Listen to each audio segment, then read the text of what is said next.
Это непривычный и нетипичный для «Скажи Гордеевой» формат.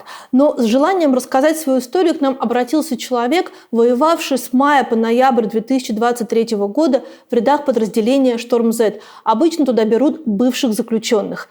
Мы долго решались на этот разговор и до последнего не были уверены в том, что выпустим это интервью.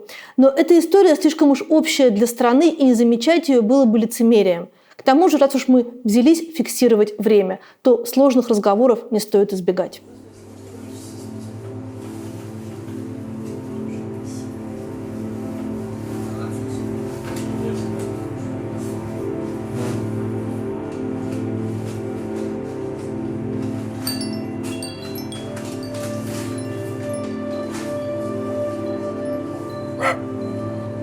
Ты должен понимать, первое, что я иностранный агент. И здесь будет сперва предупреждение о том, что я иностранный агент.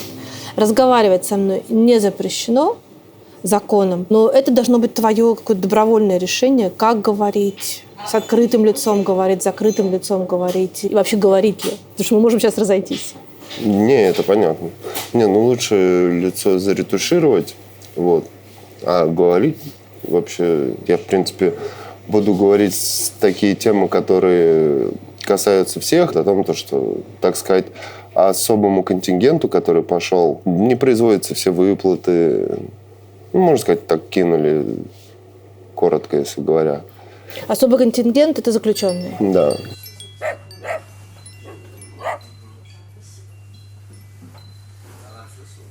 Как ты оказался в тюрьме? Начнем сначала. Оказался я еще в 2014 году за наркотики. Распространял или употреблял? Употреблял, имел неосторожность, молодой, горячий, потусоваться охота было. И влип в историю. Получается, в 2014 году, меня закрыли. Я еще в 2014 году собирался, у меня патриотичные взгляды были, у меня по мужской половине все воевали. И, получается, меня посадили. Это сколько, 8 дали лет? 10. 10, почти 9 я отсидел. И, получается, начался набор. Сначала набор начался Вагнера, но они все равно как террористическая организация во многих странах считается. Туда я не пошел. То есть ты сознательно не пошел в Вагнер? Да. Четко дали понять то, что за какие-то вещи будет серьезное наказание. Потом начался набор проект «Шторм-Z». Туда я-то пошел, это уже в регулярных войсках, ты числишься, получается, и идешь. Это 23-й год. 23-й, почти начало. Апрель. Контракт составлялся, получается, в одном экземпляре. Нам на руки ничего не давали. И потом нам условия контракта поменяли в одностороннем порядке. Каким образом? Как вы об этом узнали? Узнали впоследствии. Карточки оформили, все сделали. Сначала как-то ненормированно приходил, 30 тысяч, 40 тысяч. За полгода вышло 690 тысяч, 698. А по идее мы должны были получать ровно как добровольцы, контрактники, мобилизованные, должны были получать нормированную одинаковую зарплату. И по итогу, получается, я еще карточку потерял, я зарплату не получал. По итогу получил 698, да.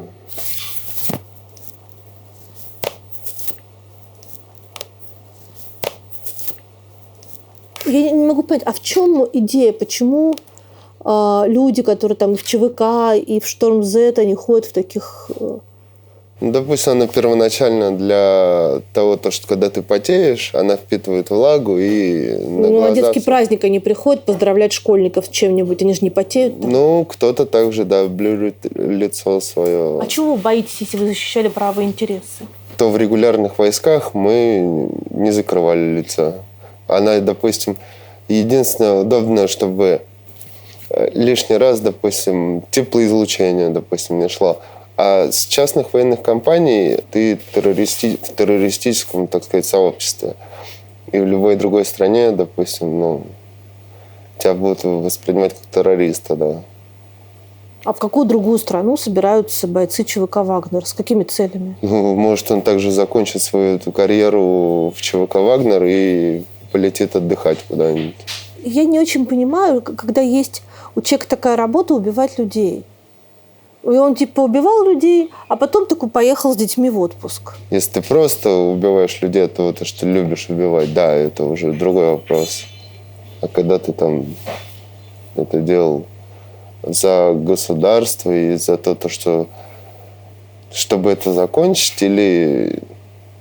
Чтобы это закончить, самый простой путь не начинать. Согласен. Но в любом случае людям свойственно это испокон веков, так сказать, захватывать, завоевывать чужие территории. Идея в том, что ты становишься лучше, и человечество становится лучше, и наши дети, по идее, должны быть лучше, чем мы. А если мы все время будем делать то, что делали какие-то наши черт знает кто, то никакого развития-то и не будет. Так-то да, в какой-то момент наш шарик вообще расколется, с учетом того, человек создает то, что нас же потом убивает. Оружие, боеголовки, ядерное оружие. Рано или поздно что-то когда-то сработает. Соответственно, миру придет конец. А что такой большой срок-то дали? Ну, у нас, получается, законодательство там поменялось в 2012 году, и у нас там было 3 части, по-моему, стало 5 частей, и, так сказать, с 40 увеличились. Это, типа, был минимум, потому сколько дали. Я не занимался ни распространением, ничем, да, употреблял, а мне, получается, вменили распространение. Вот. Это, получается, 4-я часть, она от 10 до 20, мне дали минимум. А что у тебя было на момент, когда тебя сажали? Что было из наркотических веществ? Нет, что было в жизни? Какие-то планы, девушка, учеба? Планы, так сказать, увеличивать свое благосостояние. Да, были такие, в принципе, обычные планы. Но я пришел с армии, особо охот был погулять. Вот. Молодой, горячий. Ну вот, да. Посадили. Это что за зона? Там какая-то жуткая она. Да не такая жуткая, но в любом случае там также есть ребята, которые... это как раз то время было, когда еще сидели люди там по длительным срокам. Заканчивали, так сказать, свою...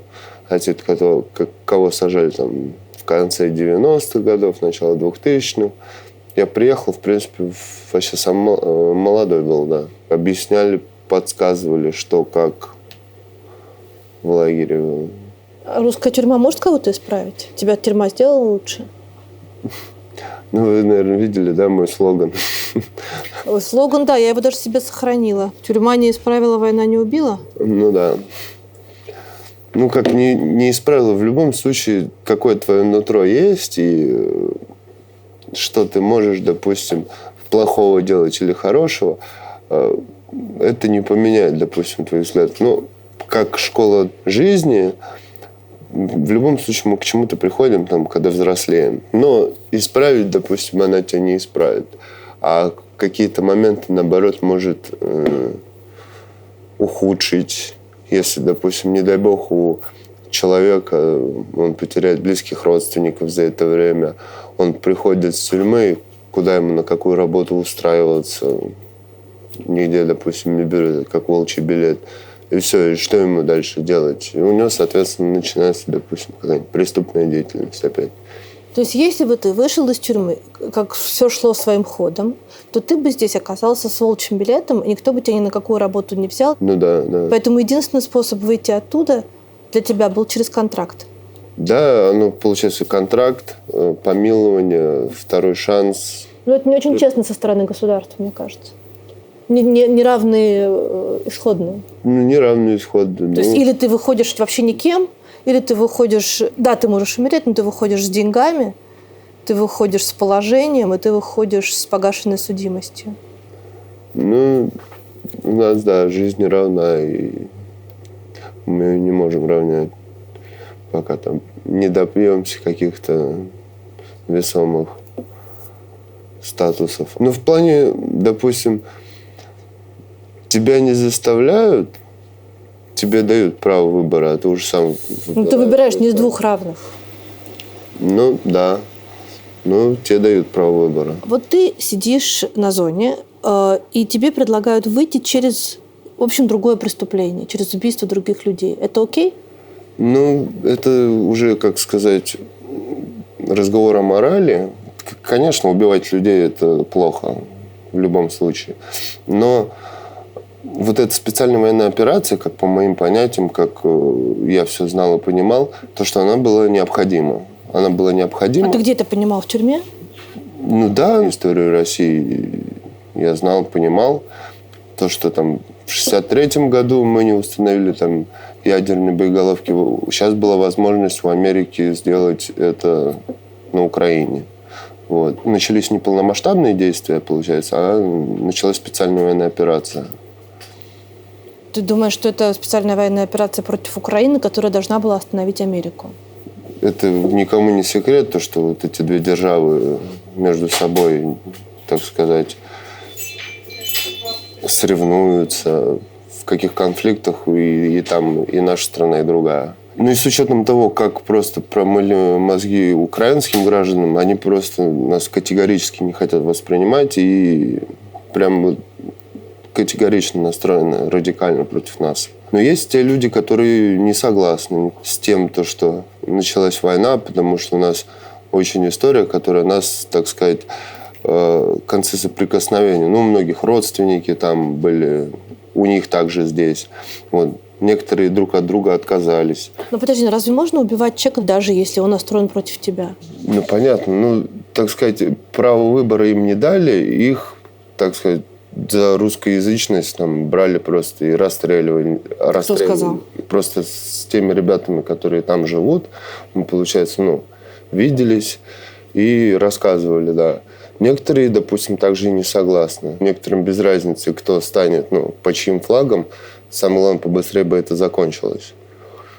Но это было необходимо, потому что по-другому это не закончится. Они также вот сейчас попытки есть. Там, через Белгород проходят. Уже на нашей территории. Ну, то подожди, сперва же мы напали. Мы напали, мы уже отстаивали вот суверенные государства, которые, в принципе, и не наши, и не украинские. Это какие? Запорожье, Херсонская область, ЛНР. Вообще это была Украина. Была Украина, но они решили отсоединиться. Они не решили. Референдум же был. Референдум был уже после того, как там оказались внутри танки. Когда у тебя стоит танк, ты же знаешь, что такое танк? Конечно. Да, и когда дуло танка направлено на твое окно, ты голосуешь в референдуме так, как надо, а не так, как ты хочешь. Получается, там граждан не заставляли, чтобы они отсоединялись от Украины или присоединялись к нам. Ты вообще в тюрьме был, как ты знаешь это? Но все равно у нас, так сказать, доступны информационные каналы. Первый, телевизор. Второй. Вообще нашим родителям скажи в 90-х годах, что будет война с Украиной. Да, они жизнь дадут, что такого не будет. И многие ребята, они тоже там не согласны, которые с той стороны, но они, получается, идут в первой линии. И чтобы нам пройти, соответственно, мы проходим через них. Им также не дают сдаваться и, соответственно, не дают назад отходить. И то, что увидел, да, страшно. Самому даже непонятно, за что это все происходит. Изначально понятно, цель была, но уже немножечко заблуждаюсь. То, что правильно или неправильно. Но этот конфликт начался, и его надо заканчивать. А по итогу еще то, что сколько мы, получается, выполняли все приказы, все делали как, прописано в контракте, а нам обратной связи нет. Я, допустим, отталкиваюсь от слов, которых я услышал, допустим, от президента. В инстанции обращаешься, мы такого не знаем. У нас таких форм нет. Как это все выполняется, как это все делается. Вот сам вот этот путь, вот эта лестница, немножечко это хромает. То есть, если бы выполнили все то, что говорил президент, про деньги и про гарантию, тебя бы этот договор устроил? Не то, что он... что сделано, то сделано.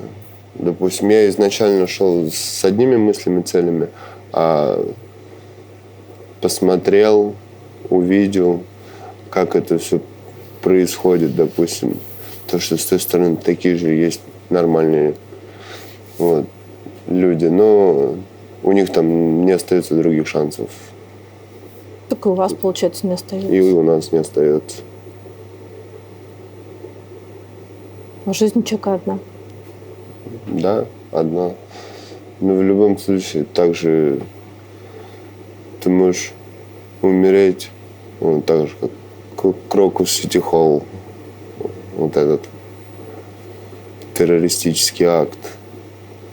И люди вообще ни за что не задумывались, не думали, что будет какая-то опасность. Все, так сказать, двуяко. Ну, что ты делаешь, ты, соответственно, за это все в ответе. Ну, получается, нет. Получается, что ты вообще ни за что не в ответе, а ты как будто бы вот пускаешь свою жизнь на самотек. Ну, тебя сама судьба и сама жизнь направит. Либо если ты делаешь что-то неправильно, она тебя накажет. Если ты как-то делаешь... Ну, и из каких побуждений ты это делаешь. Хотя все самое ужасное происходит из благих побуждений. А никто тебя из родителей не отговаривал? Отговаривали, но единственное, кто... Мама меня поняла, это вот самое важное было. Но, получается, все равно вернулся, помилование получил, да. Я просто в тюрьме был на строгих условиях, а это, соответственно, уже надзор по итогу будет. Там 2-3 года. А, соответственно, надзор, он бесконечный. Там очень строгие правила, и если там 3 раза нарушаешь, тебя опять потом закрывают.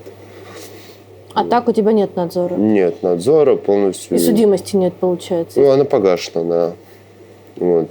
Также я и выехать могу нормально в этом плане. А тебя в 2014 году посадили до присоединения Крыма или после? После. Я, получается, был еще казачья сотня, у нас было подразделение, тоже, можно сказать, добровольческого формирования. И как раз присоединение Крыма, со стороны Крыма уже и между переправой Крым-Украина, вот, они стояли. А ты в этой казаческой добровольческой сотне тоже был? Ну, как я туда не вступил, но я должен был, да, поехать. А почему? Ну, меня же закрыли. Нет, почему ты должен был поехать? Ну, я же тогда и говорил, что патриотические соображения, что нападение на мирное население там, со стороны украинской власти, то, что люди не согласны были. Вот как раз там началось с 2014 года. Слушай, подожди. Вот в 2012 году на Болотной площади российские правоохранительные органы довольно жестоко бьют людей, которые протестуют против подтасовок на выборах. Своих, российских. Это происходит в нашей стране. А в другой стране происходит что-то другое. Возможно, даже какая-то несправедливость. А тебе, как гражданину России, что важнее? Чтобы в нашей стране не били людей или чтобы в соседней стране не били людей? Ну, в любом случае в нашей. Пока у нас дома порядка не будет, зачем тогда влезать в другую страну? Согласен.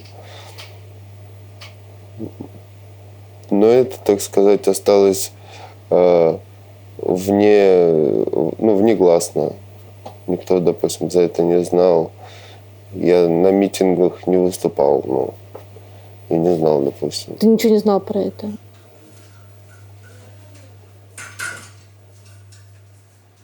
Кто вас снаряжал, кто давал вам оружие, насколько вы были экипированы? Экипированы, касаемо там проблемы вооружения или нет, но нам первоначально, да, выдали пиксельную форму. Вот, пока мы в тренировочном лагере были, тренировались, конечно, форма вся разлетелась, и там никто не выдает тренировки, получается, там тактика специальная, подготовка огневая, ты там ползаешь, лазаешь, еще что-то. У меня, по крайней мере, да, моя форма разлетелась. Вот. У нас там не было такого машинки постирать, не постирать, сами там вручную стирали. Я экипировался, да, у кого там была возможность, экипировался за свои деньги. Получается, там первоначально, да, должны были какую-то сумму выделить, чтобы ты там смог себе что-то взять. Ну, допустим, мне из дома там родители, да, помогали. Выдали пиксельную форму, штатное оружие АК-12. Ну и, соответственно, там перед боевыми выходами нам выдавали патроны, гранаты.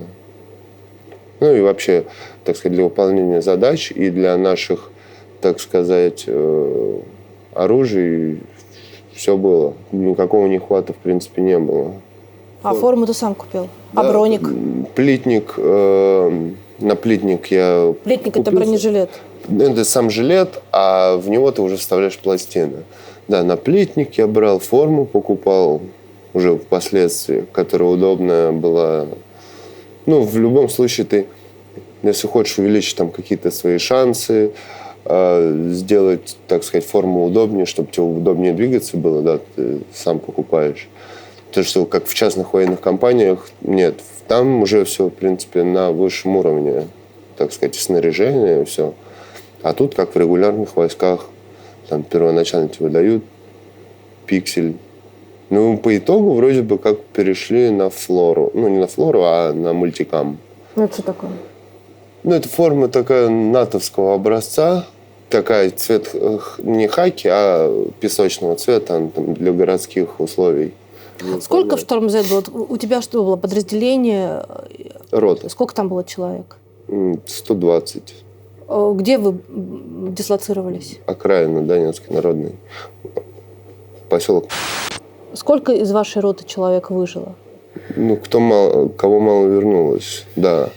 Но в общем количестве нас вернулось 82, но это с учетом уже тяжелых 300-х.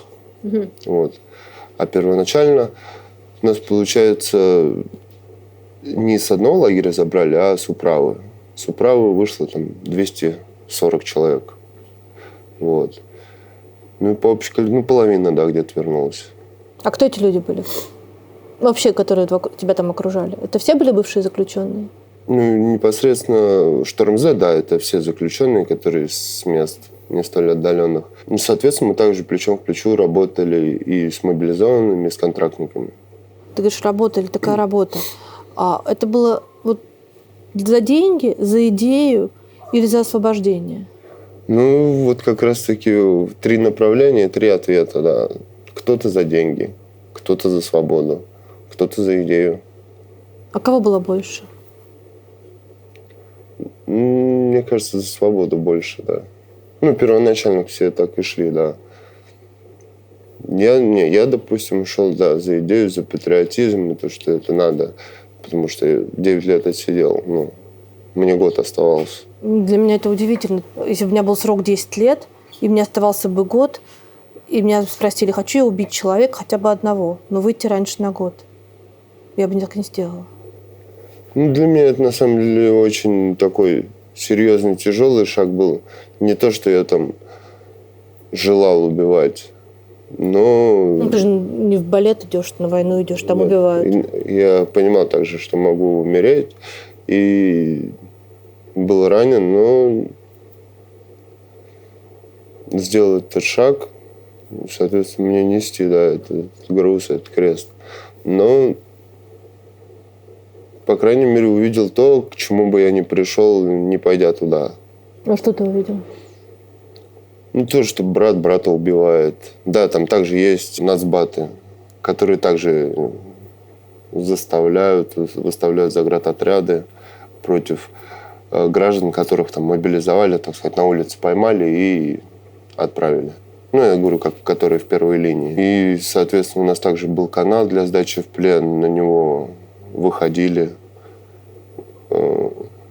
Просто не у всех удавалось, получалось выйти. Допустим, мобилизованный, да, там, против своей воли как-то кто-то, допустим, не хотел, не собирался туда. А добровольцы, это сугубо, допустим, его мнение, и он имеет также свое право выбора, право голоса, и он, допустим, из соображений идет, чтобы как раз-таки мобилизованных меньше забирали. Вот он доброволец, он сам решил, сам Они все равно за деньги идут. Это не то, что доброволец, я пошел бесплатно. Ну, у кого-то, допустим, рутинная жизнь просто допекла, у кого-то там долговые обязательства, еще что-то. В этом плане, допустим, ты, когда составляешь контракт, тебя там спрашиваются, есть ли у вас долговые обязательства, еще что-то. Кто-то, да, чисто потому что здесь он не сможет заработать много и быстро, а там у него есть возможность это сделать. Это же жуть. Жуть. По большей степени... То есть ты мирной работой не можешь заработать столько, сколько ты можешь заработать убийством? Но в любом случае у многих людей совсем на это другие взгляды. Он, допустим, не идет это как, как мясник, там, жертв убивать, а идет защищать Родину. Соответственно, это уже просто... Ну какая Родина под Харьковом? Ну, в любом случае, для меня, допустим, в названии то, что сейчас на Крым, ну, кто в Крым едет, на Украину, у меня все равно также осталось это в понятии Крым, Украина. Но касаемо Родины, да, мы все русскоязычные, также и родственники там у многих здесь находящихся, также и наоборот. И все равно это считается как наша Родина. Родина не там, где родился, а вот именно то, что там предки передали. А предки передали в любом случае все вместе всегда были. То, что СССР поменялся на Россию, ну... СССР поменялся на Россию и еще 14 разных стран.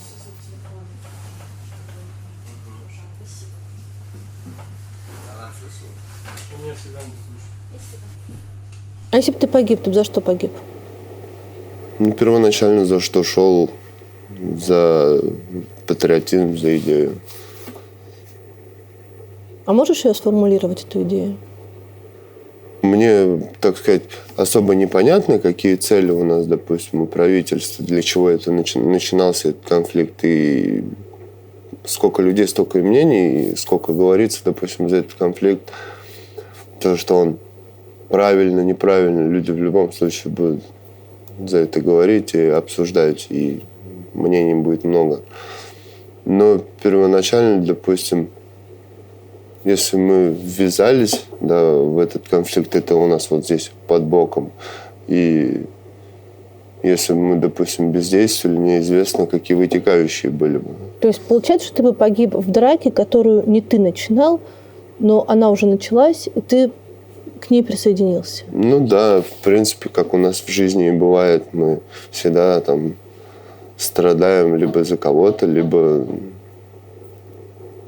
делаем так, как считаем правильным, нужным. Я пошел изначально считал то, что правильно. А почему ты не вернулся? Туда? Ну, если ты считаешь, что это такое правильное. Ну, я пересмотрел то, что такой крайней необходимости, допустим, нет, чтобы туда возвращаться. Получается, тебя обманули? Ну, в чем-то, да, в силу того, что ты не знаешь, тебе не договаривают, допустим, ты считаешь, что это нормально, ненормально. Ты уже, допустим, из своих знаний исходишь. Ну, считаешь, правильно или неправильно. Ну, по твоим расчетам, сколько тебе Родина еще должна, получается, в деньгах? Ну, если вот брать по полной мере выплат, мне, допустим, сказали, что пулевое – это легкое ранение. Я говорю, а какое тяжелое должно быть? Это я не прийти должен, потеря конечности, еще что-то тяжелое. Допустим, пулевое, если тяжелое, осколочное, более легкое, это уже 4,5 миллиона. Да. Угу. И, соответственно, доплатить зарплату и выплатить там единовременно выплаты еще что-то. Ну, это в районе там 5-5,5 миллионов. Да. И что ты будешь с этими деньгами делать?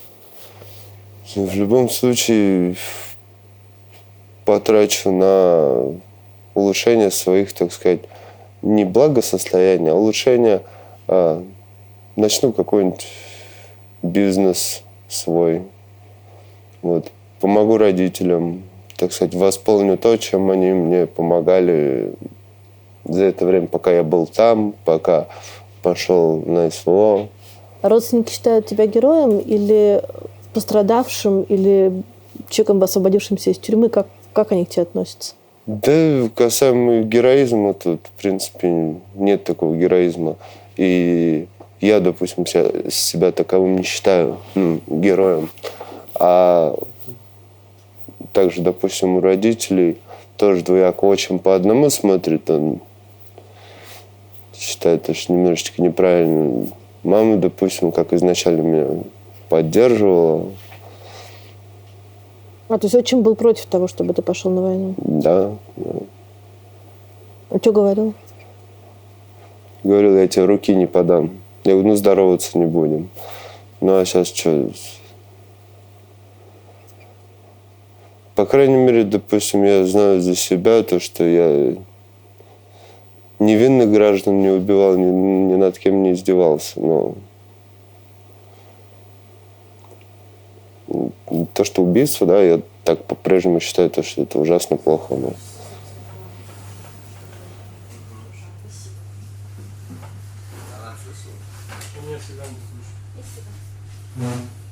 Сколько у тебя контракт, получается, длился? Полгода? Полгода, да. И за полгода ты сколько раз был ранен? Дважды. А какие были ранения? Пулевое и осколочное. А когда у тебя ранение, контракт длится, или когда у тебя ранение, контракт как будто останавливается? Не останавливается. Ты, получается, лечишься, восстанавливаешься, все там. Врачи говорят, там, столько-то, да, и в боевой готовности. Когда ты возвращался на фронт, ты с желанием это делал? Да не, как это можешь с желанием делать? Впоследствии ты вот первоначально идешь там по каким-то своим целям, мыслям, а потом ты уже, так сказать, воюешь за своих товарищей, которых уже не стало.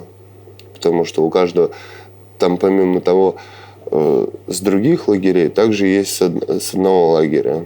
Вот. И ты с ними плечом к плечу, так сказать, создается братство. Вот это человек, который там с тобой побывал в бою, и это, мне кажется, самая такая вот дружба, которая получается, проверенная какими-то такими тяжелыми выполнением там задач. Он там спас тебя, ты спас, ты ради него рискнешь, он ради тебя рискнет. И получается уже за товарищей. Это же бесконечная воронка. На войне все время убивают новобранцев, будут воевать за тех, кого убили. Это никогда не кончится. Все равно, как и говорится, там, кому война, кому мать родная. Все из-за разных побуждений это делают. Вот. Но убивать человека, да, это в любом случае ужасно плохо. Еще ладно бы воевали против людей, которые на нас напали, или угроза была какая-то, а это просто два государства, которые плечом к плечу, бок о бок были, и там Вторую мировую, Великую Отечественную, и просто начался конфликт. А у вас между собой были об этом разговоры? Были, но в любом случае это просто разговоры были. Все знали, зачем шли. Вот. Никто, конечно, не хотел умирать, но это надо выполнять, это надо делать. Соответственно, мы там контракт подписали. Вот. И никто не знал, не понимал, что будет, если там, случится, допустим, отказ. Там были, да, кто убегал в Сочи, но потом... Что в Сочи? Самовольное оставление части. Вот. Аббревиатура. Так. Самое главное, как и мобилизованные, больше мне, так сказать, мобилизованных не то что жалость, а сочувствие было к тому, что они изначально там с самых первых дней и ротации нет. Так сказать, замена ребятам отдохнуть. И по сей день они еще там. Из полугода контракта сколько времени ты провел в госпитале, сколько времени на фронте? После пулевого я отказался от госпитализации. Почему? И в больницах не люблю лежать. Вот, я, так сказать, у себя, где мы базировались, там 3 недели восстановился. И уже, получается, в любом случае у нас в подразделении мы, допустим, знаем, задача есть, задача поставлена, и у кого-то какой-то страх есть перед выходом, в ротацию, уже выход на переднюю линию. У кого-то страх, и у кого-то чувство какое-то непонятное. Мы все друг друга заменяем, кому выходить, кому не выходить. Это мы уже сами решали. 3 недели я пробыл, восстановился, потом опять выходы, а потом, в самом конце, в сентябре у меня осколочная. Тогда я пролежал месяц, наверное. По итогу мне осколок не достали, я его здесь уже в платной клинике доставал. За свои деньги? Да. Ты говоришь, что ты заработал 690 тысяч за эти полгода. Да. Это примерно 100 тысяч за месяц? 105 выходил, плюс НДФЛ, который, в принципе, на нас не должен был распространяться, но распространено 698, 90 удержали 608. Что ты сделал с этими деньгами? Что надо было по потребностям. Одеться для первоначальной жизни. То есть, получается, что у тебя вообще здесь не было 10 лет? 9,5. Да. То есть тебе нужно было покупать все? Да. И благо, конечно, родители помогают. Сейчас устроился на работу. Кем ты работаешь? Получается, собираю конструкции, которые типа как разнорабочего, конструкции, ярмарки какие-то открываются, там бассейны, сцены, еще что-то. Какие заказы поступают, такие берем. Что тебя удивило в этой жизни? Тут себя чувствую так, как будто ничего не происходит. Никого не волнует. Не волнует только тех, у кого там каких-то родственников, друзей мобилизовали. В любом случае, да, не мне решать там касаемо морали и вообще каких-то дальнейших целей правительства на это. Но в любом случае конфликт начался, и то, что началась мобилизация, да, это единственный такой вопрос тех, кто не хочет, тех, кто не согласен. Но в любом случае у нас есть закон, когда мы там рождаемся, у нас там по 18 лет ты идешь в армию, и в случае чего ты будешь призван. И это ни для кого не секрет. То, что как это все происходит, немножечко, странно, непонятно. Но сейчас очень много добровольцев, много контрактников. Соответственно, из тех ребят, которые там от нас вернулись, кто-то там не может справиться с какими-то вещами, возвращается обратно. Все по-разному же принимают, так сказать, эти потрясения, которые с ним произошли. Открыть единый центр поддержки ветеранов СВО. А что там делают? Там, получается, предлагают тебе и юридическую помощь, юристы, и предлагают помощь проходить реабилитацию у психологов, по восстановлению. Я ходил, обратился чисто по единовременным выплатам. Они сами удивлены, как у нас контракт составлялся. Подожди, а давай еще раз про этот контракт. Сколько вам обещали денег?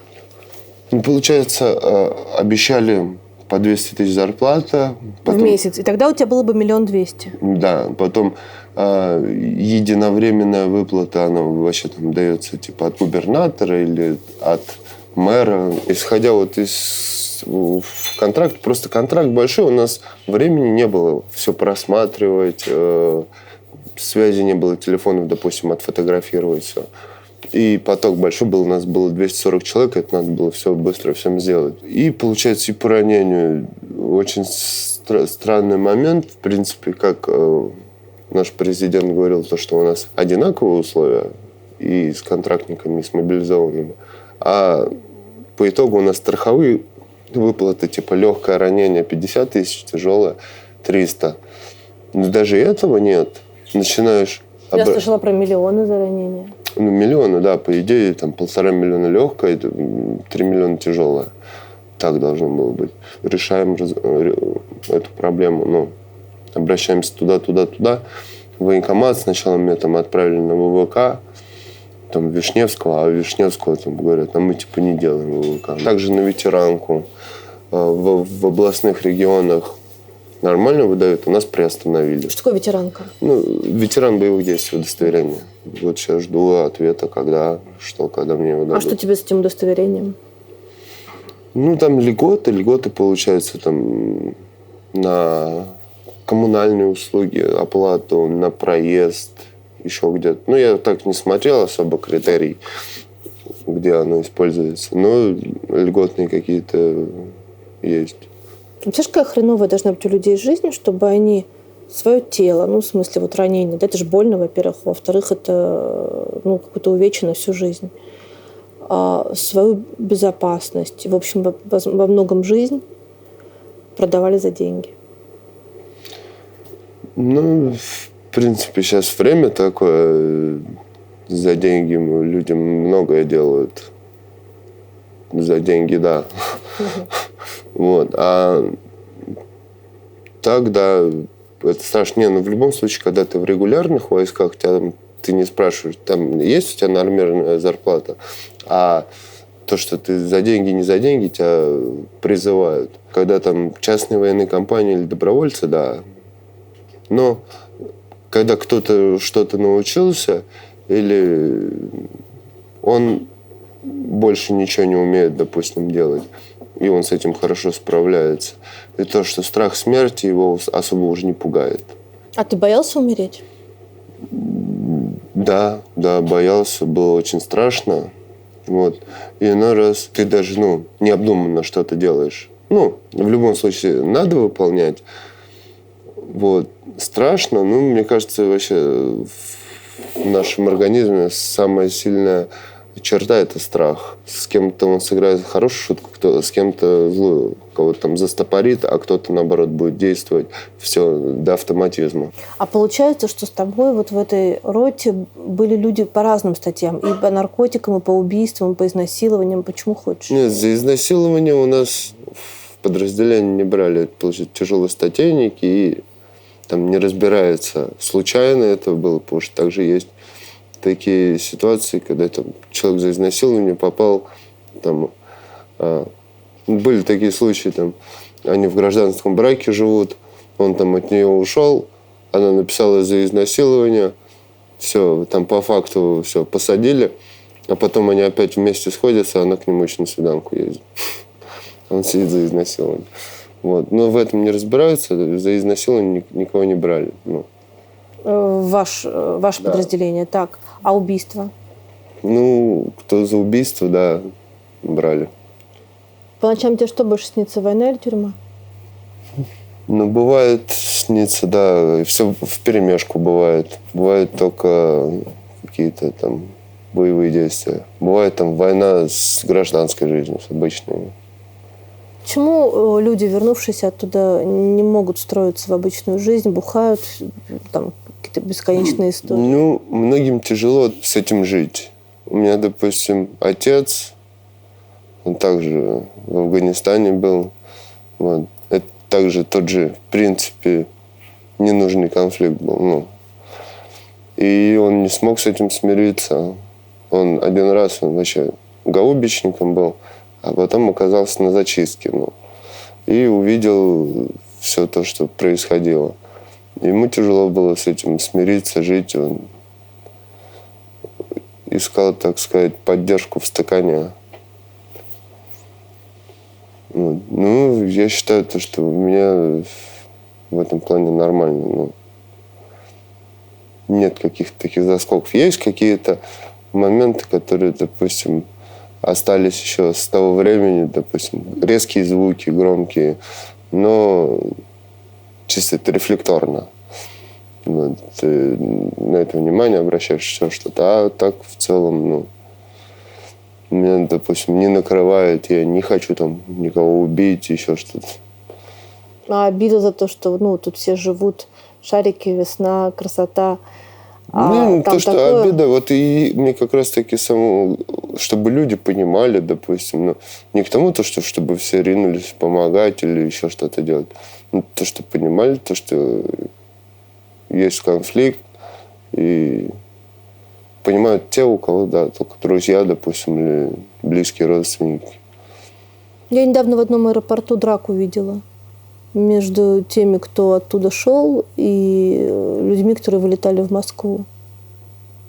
И они, в общем, предъявляли им за то, что вот вы в Москве там живете, ничего не знаете. Ну, это, опять же, как говорится, вот не говорится, а тот момент, то, что в момент, допустим, конфликта люди тут шикуют, жируют, ну, это вот типа за Ивлееву, за их вечеринку, вот. То, что типа из моральных, этических соображений, вот. А то, что также принуждать кого-то, то, что я там воюю, а это здесь там что-то, ну, это неправильно.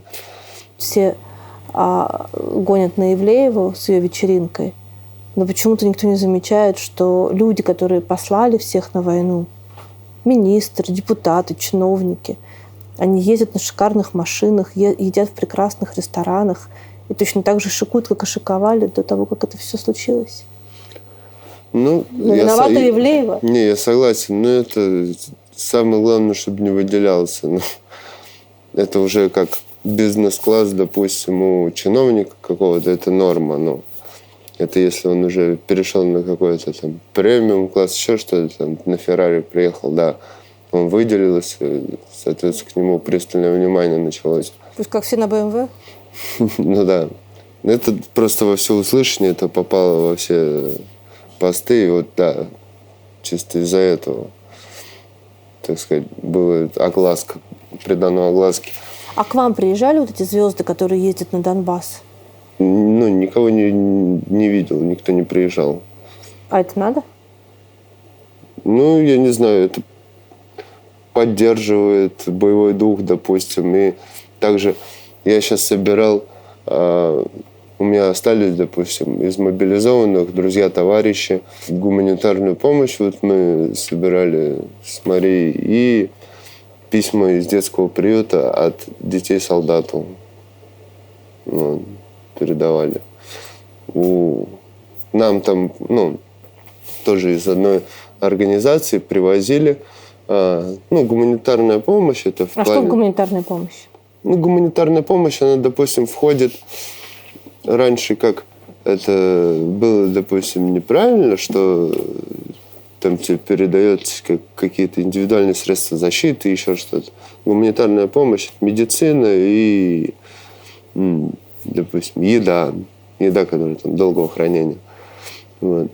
Но по нынешним меркам, допустим, у нас нет квадрокоптеров, которые не выдаются, они очень дорого стоят. Есть, допустим, люди, которые там с благих побуждений, потому что квадрокоптер, он там улучшает, так сказать, ну, увеличивает нам наши... Ну, это же средство убийства? Нет, ну, его можно использовать как средство убийства, можно использовать как разведку. Которое тоже средство убийства. Ну, ты узнал, где люди? Там в любом случае все средство убийства. Ну, батончик шоколадный все-таки не средство убийства. Ну вот, сейчас также было недавно задержана партия гуманитарной помощи, которая отправлялась из Испаньола, вся, которая отравленная. Гуманитарная помощь, она была, ну, изначально как не средство убийства, а поддержка твоих ребят, твоих граждан, которые там находятся, воюют, солдат. Средство убийства, да, там все можно использовать как средство убийства. А также, допустим, коптер, который увеличит нам то, что, допустим, мы выживем, запускают птичку, разведка прошла, допустим, чтобы нигде никто не засел, там, диверсионной группы или каких-то опорных пунктов не было на пути. Ну, чтобы это было, ну, разведка. Такие вещи, как индивидуальные средства защиты, это там перчатки тактические, наплетники, еще что-то. Ну, в гуманитарке у кого какие средства позволяют, так и делают. Я собираю что-то такое, допустим, жгуты, там, эшелон аптечки, допустим, что у тебя первоначально должно быть в аптечке, чтобы оказать себе медицинскую помощь, ну, в момент боевых действий. Забинтовать, остановить кровь, вот. А в дальнейшем у тебя уже там, когда эвакуируют, отвозят в больницу. А ты сможешь забыть вот эти полгода, которые были в твоей жизни? Это вообще самые такие яркие, красочные. Ну, то, что они хоть ужасные были, какие-то моменты были хорошие. Вот. Ну, ты, так сказать, на грани жизни и смерти, и, соответственно, Это адреналин. Да, ярко, красочно. И, конечно, не сможешь забыть. Вот. И есть товарищи, которые близкие мне, которые погибли, которых я не смогу забыть. А легко тебе дается вот это вот возвращение в обычную жизнь? То есть, получается, ты эту обычную жизнь, наверное, и не помнишь?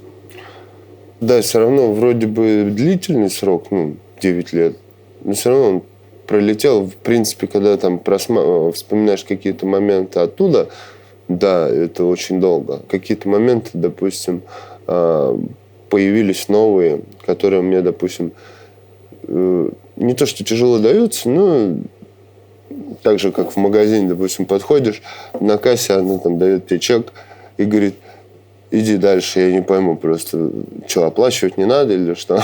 А надо подойти, к Ашане, пробить этот штрих-код и оплатить. И я просто стою, рядом никого нет, а мне как-то стыдно спросить, как это все делается. Вот. И я там сам, так сказать, вслепую, узнаю, понимаю. Но все равно много интересного появилось. Там так же, как, допустим, самокаты, какие-то велосипеды, которые ты вот так взял, просто снял и поехал.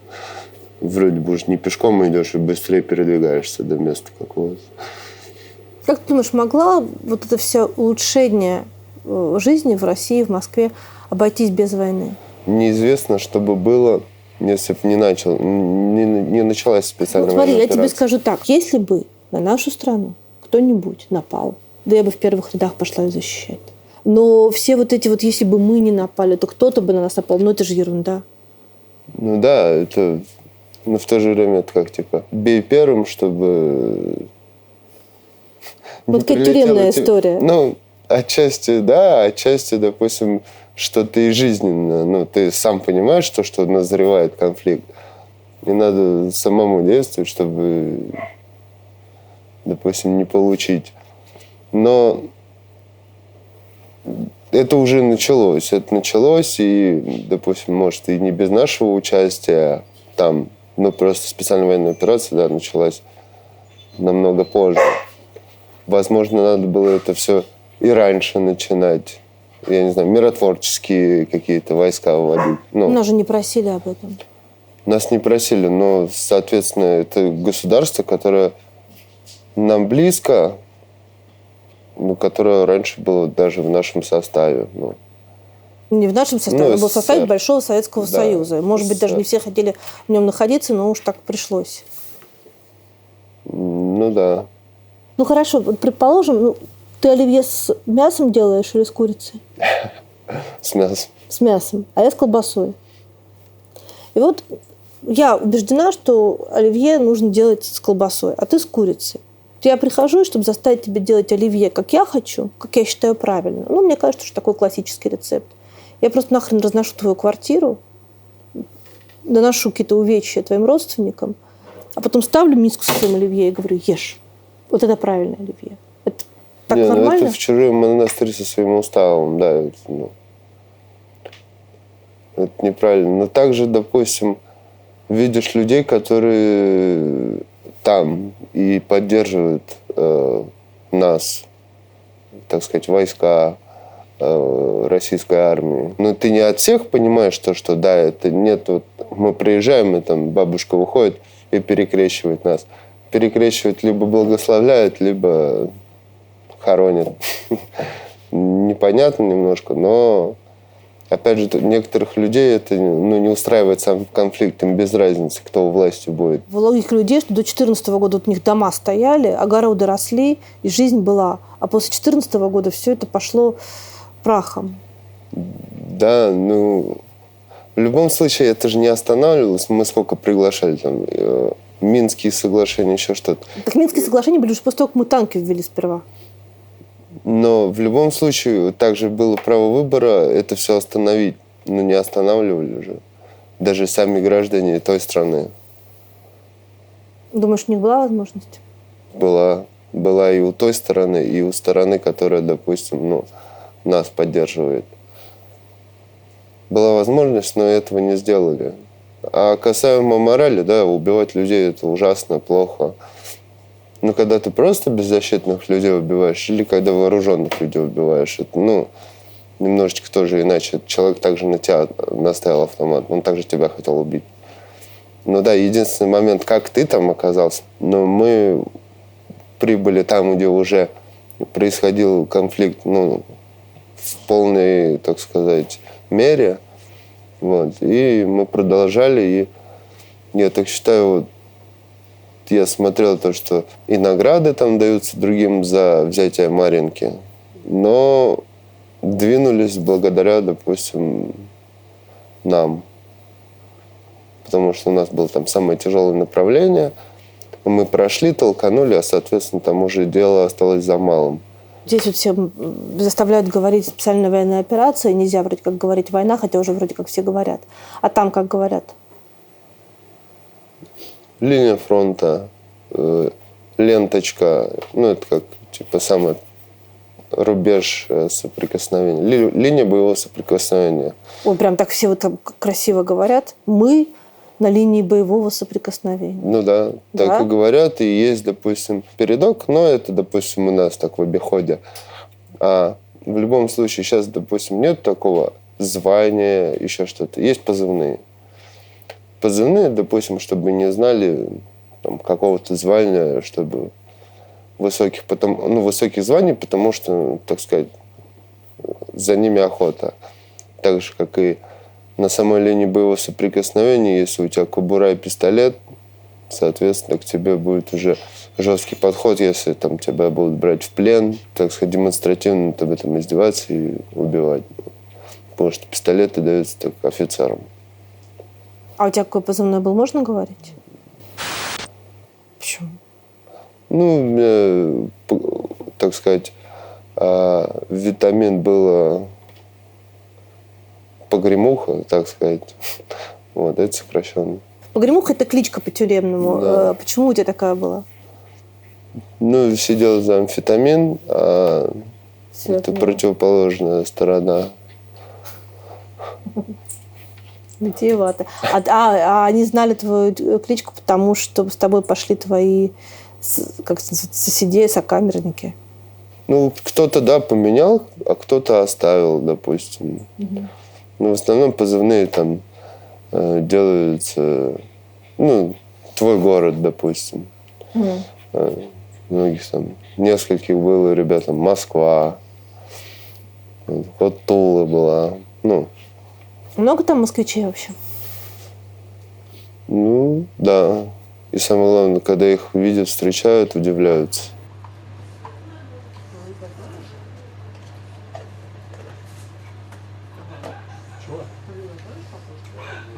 А здесь ты в баре что делаешь обычно? Обычно жду, когда Маша доработает. А как вы с Машей познакомились? Ведь мы же с тобой через Машу познакомились. Да. Маша тебя искала. Да. Когда ты был ранен. Ну, как, искала, потом узнала за это. Мы какое-то время не общались. То есть вы не были знакомы?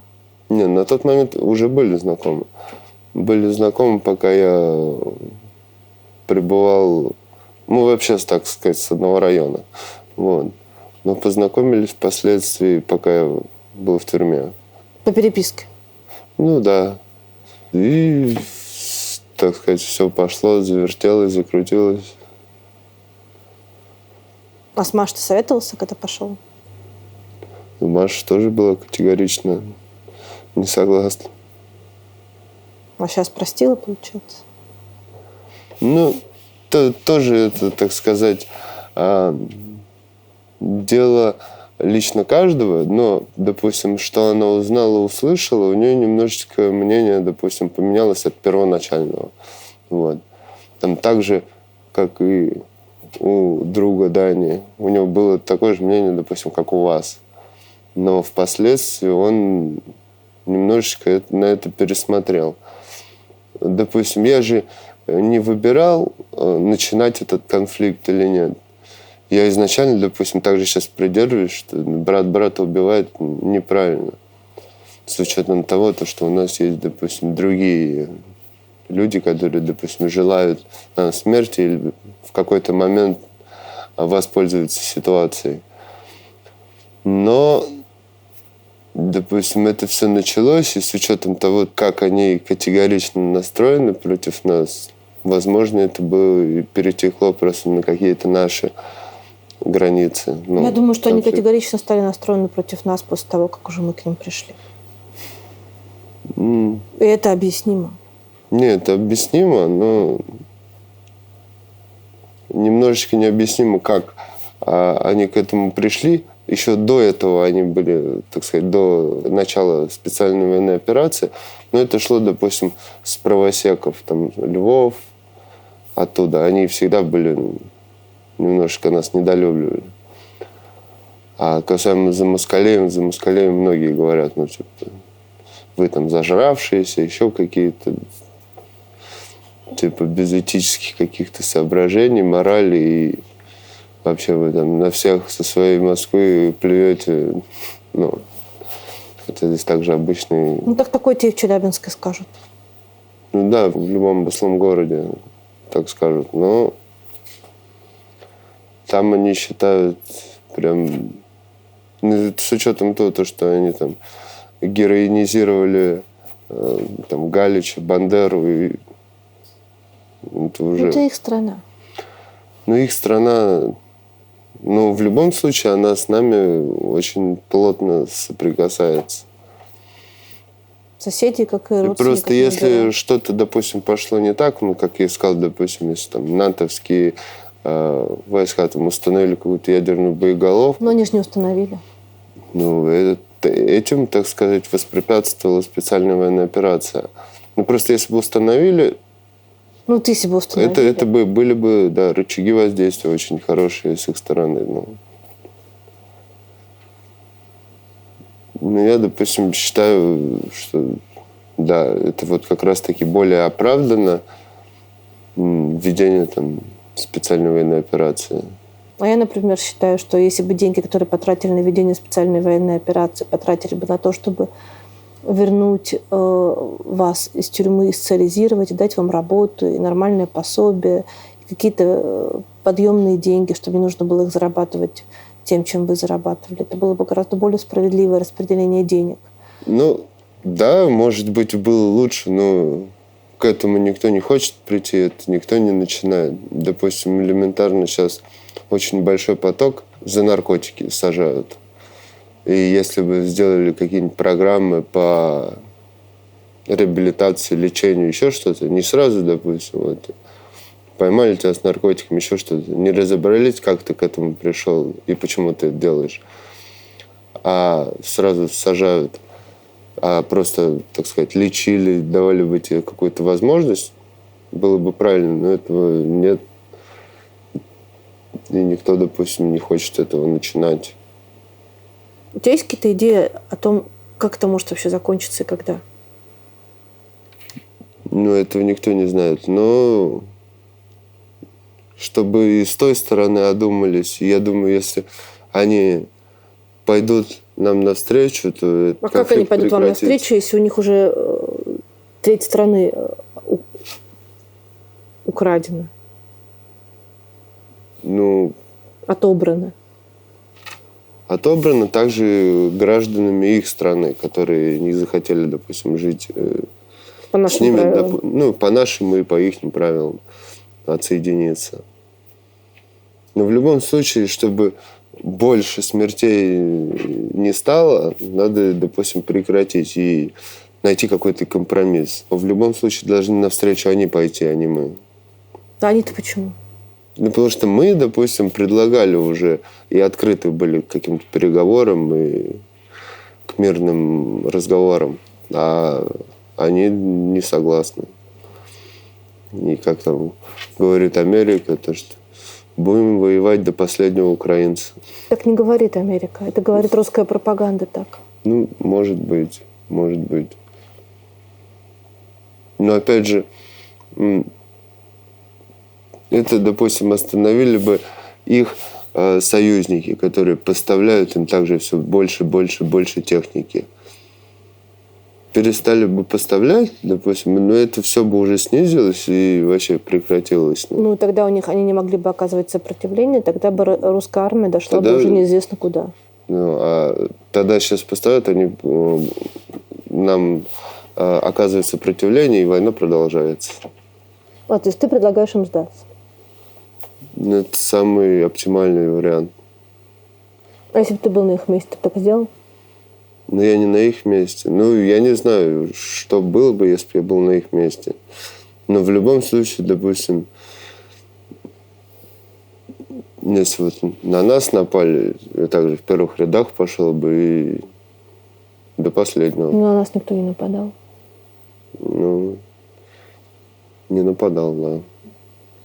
Да и я считаю, что мы особо не как захватчики и террористы, а как люди... А как кто?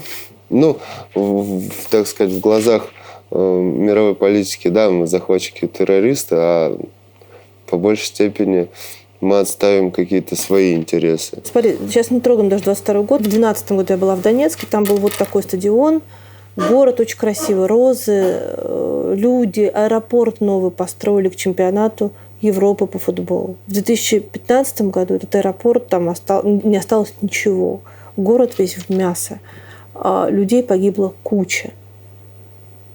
И куча горя и несчастья. И все это началось после того, как Путин ввел туда войска.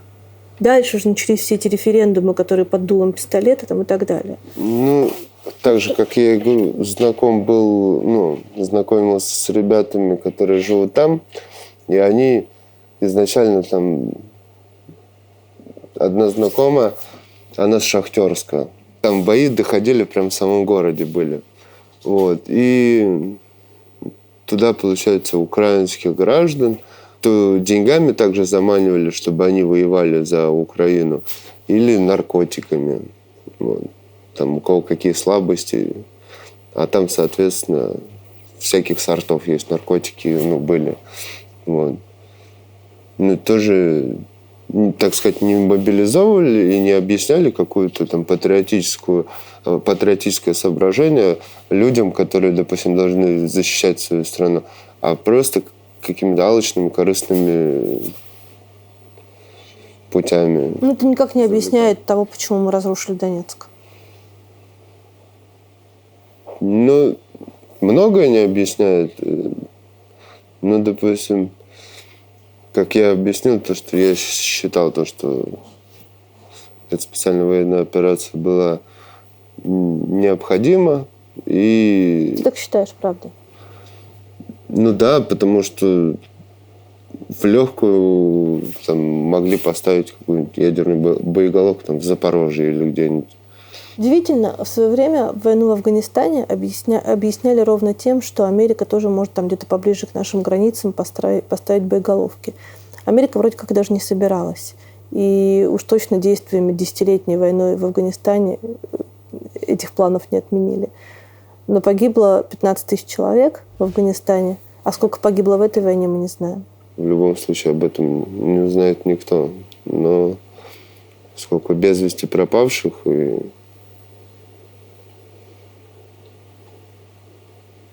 Ну, может, в чем-то я и заблуждаюсь, но, может, мне станет ужасно, когда, допустим, это заблуждение мое раскроется по итогу от каких-то прожитых лет. Но в любом случае, я когда шел, я думал, понимал, знал, так. О чем ты мечтаешь? Я мечтаю показать своим родителям то, что я не тот плохиш, который попал в места не столь отдаленные, который там безнадежный и безрассудный. А то, что я даже вопреки пройденному пути, вот этому такой путь, так сказать, очень и тяжелый, и ужасный. Но я не потерял лицо и по-прежнему могу чего-то достичь. чтобы родители мной гордились. Вот. И в соответствии сделать семью и воспитать ребенка так, чтобы он не делал таких ошибок и не нуждался, допустим, в том, в чем нуждался я. Обычные, нормальные цели, планы. Я уверен, что могу к этому прийти и достигну этого. Но если бы сейчас все отмотать, ты бы точно так же поступил?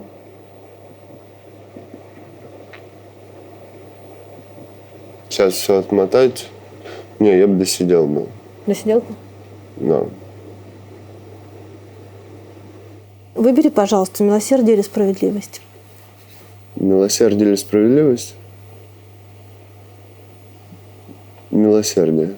Свобода или стабильность. Свобода. Правда или безопасность. Правда. Родина или истина. Истина. Как ты думаешь, ты когда-нибудь узнаешь правду про то, как, зачем, почему была начата эта война? Я думаю, нет. Правду я не узнаю, потому что в любом случае это под грифом «секретно» будет. И изначальных мыслей, целей этого мы не поймем, не узнаем. Даже спустя 100 лет, 200 лет какие-то там списки будут обнародоваться, но какие-то записи, еще что-то. Ну и ты не знаешь, правда это или нет. А что будет, если ты поймешь, что тебя обманули? Не будет разочарования от того, что я поддался, так сказать, на вот эту неправильную точку зрения, потому что я ради этого делал, допустим, какие-то плохие вещи. Но опять же, они станут плохими, потому что ты делал. Ну, изначально ты что слышал, так воспринимал эту информацию и так действовал. И считал, что это правильным. Ну, ты сможешь с этим жить. Придется. Что сделано, то сделано, и многих ребят уже не вернешь. И в любом случае, мы в ответе за то, что делаем.